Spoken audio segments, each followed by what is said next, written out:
Chief ജസ്റ്റിസിനെതിരായ അതിക്രമത്തിൽ സുരക്ഷ കൂട്ടി Delhi police. ഒന്നാം നമ്പർ കോടതിക്ക് പുറത്ത് 2 സുരക്ഷാ ഉദ്യോഗസ്ഥരെ അധികമായി വിന്യസിച്ചു. ബി ബാലഗോപാലാണ് വിവരങ്ങളുമായി ചേരുന്നത്. ബാലു, ചീഫ് ജസ്റ്റിസിനെതിരെ ഒരു അഭിഭാഷകൻ തന്നെ ആക്രമണത്തിന് മുതിർന്നത്, ചെരുപ്പെറിയാൻ ശ്രമിച്ചത് വലിയ തോതിൽ രാജ്യത്തെ തന്നെ നടുക്കിയിരുന്നു. ഇപ്പോൾ സുരക്ഷ വർദ്ധിപ്പിക്കുന്നു. അദ്ദേഹത്തിന്റെ കോടതിക്ക് പുറത്ത്, ചീഫ് ജസ്റ്റിസിന്റെ കോടതിക്ക് പുറത്ത് കൂടുതൽ സുരക്ഷാ ഉദ്യോഗസ്ഥരെ വിന്യസിക്കുന്നു എന്നാണ് മനസ്സിലാക്കുന്നത്. മറ്റെന്തെല്ലാം നടപടികൾ?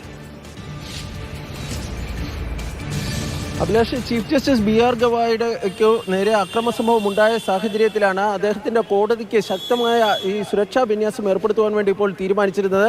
നേരത്തെ ഉണ്ടായിരുന്ന സുരക്ഷാ ക്രമീകരണങ്ങൾക്ക്, സുരക്ഷാ വിന്യാസത്തിന് പുറമെ 2 ഈ അധിക ഉദ്യോഗസ്ഥരെ കൂടി അവിടെ വിന്യസിപ്പിക്കാനാണ് ഇപ്പോൾ തീരുമാനിച്ചിരിക്കുന്നത്.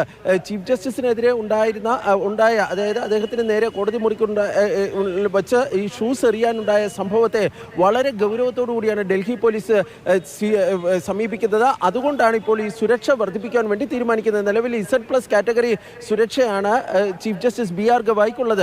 ഇതിനു പുറമെ ചീഫ് ജസ്റ്റിസ് ഉൾപ്പെടെയുള്ള വിശിഷ്ട വ്യക്തികൾ പങ്കെടുക്കുന്ന ചടങ്ങുകളിലും സുരക്ഷാ ക്രമീകരണങ്ങൾ ശക്തമാക്കുവാൻ ഡൽഹി പോലീസ് തീരുമാനിച്ചിട്ടുണ്ട്. അതായത് ഈ പൊതു ചടങ്ങുകളിൽ വെച്ച് ഷൂസേർ, അതുപോലെ തന്നെ മഷിയേർ തുടങ്ങിയ സംഭവങ്ങൾ ഉണ്ടാകാനുള്ള സാധ്യത കണക്കിലെടുത്തുകൊണ്ട് വലിയ സുരക്ഷാ ക്രമീകരണം ഏർപ്പെടുത്തുവാനാണ് ഇത് സംബന്ധിച്ച് നിർദ്ദേശിച്ചിരിക്കുന്നത്. ഇതുമായി ബന്ധപ്പെട്ട് ഡൽഹി പോലീസ് കമ്മീഷണർ ഉന്നതതല യോഗം വിളിച്ചു ചേർത്തിരുന്നു. ഇതിനുശേഷമാണ് ഈ ഡൽഹി പോലീസിലെ സുരക്ഷാ ക്രമീകരണങ്ങൾ ഏർപ്പെടുത്തുന്ന വിഭാഗത്തിന് ഇതുമായി ബന്ധപ്പെട്ട നിർദ്ദേശം നൽകിയിരിക്കുന്നത്. ഏതായാലും ചീഫ് ജസ്റ്റിസ് BR ഗവായിയുടെ സുരക്ഷയിൽ വലിയ വർധനവാണ് ഈ സംഭവത്തിന് ശേഷം ഇപ്പോൾ ഏർപ്പെടുത്തിയിരിക്കുന്നത്. അഭിലാഷ്, ചീഫ് ജസ്റ്റിസ് BR ഗവായിക്ക് സുരക്ഷ കൂട്ടിയെന്ന് ബി ബാലഗോപാൽ റിപ്പോർട്ട് ചെയ്യുന്നു.